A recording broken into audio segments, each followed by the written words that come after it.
Trace, you're a veteran of disaster coverage, sadly, going back 20, 25 years. When you look across, how would you put this into context?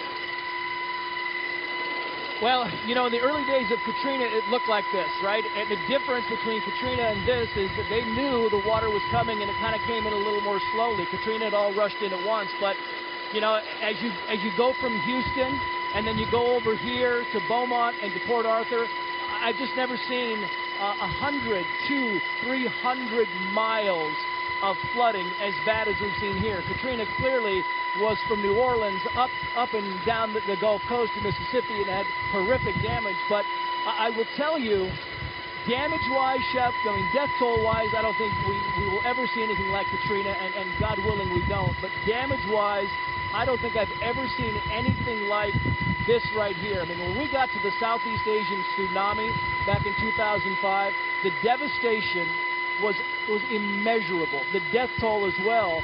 But I have never seen anything like this in my life when it comes to just sheer water for hundreds of miles. I mean, someone did the calculation saying there is enough water down there where Niagara Falls could run on it for 15 days. And if you've ever seen the amount of water that comes over Niagara Falls, that is saying something.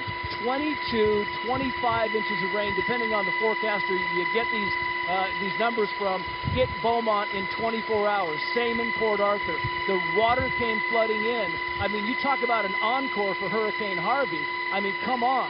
It hit first, a Category 4. It went to Houston, devastated the city, and then it made its way back out to the Gulf and came back onto water, picked up 25 inches, not just over water, but because the ground was so saturated, picked up more energy over the ground and then came back to Beaumont and did this. And look at the homes below us.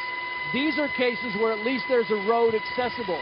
So it was easy to come in and get these people by boat. A lot of these neighborhoods are well away from any road that's dry, much more difficult situation. You know, and this is going on for miles and miles. We can show you this all over Beaumont. And right now, it's kind of, you have interesting scenarios because we just saw a Black Hawk over there land on the highway where a group of people are waiting. So they land on the highway, they shut it down, they pick up the rescue victims, and then they move them off to either hospitals or shelters. So, you know, the vastness of it, Chef, is horrific on scale.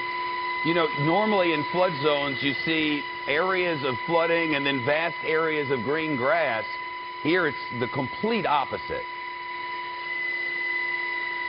You know, that's exactly right. You know, and I look around here, and even in the areas that are supposed to have water, you look over here, there's a marina. Over there you can see some of the boats and the bayous. All the watersheds, I mean, in the Houston area and surrounding Harris County, all the watersheds, the 22 of them, we're talking about the bayous and the creeks, they were over capacity.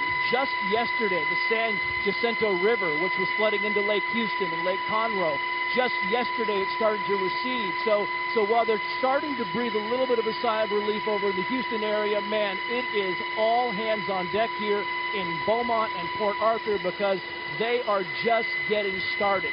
And this water is rising. Even though the rain stopped about an hour or 2 hours ago and the forecast is supposed to clear up, you still have all these watersheds with all this water, and that water wants to make its way back to the Gulf of Mexico. And to do that, the water has to come through these places.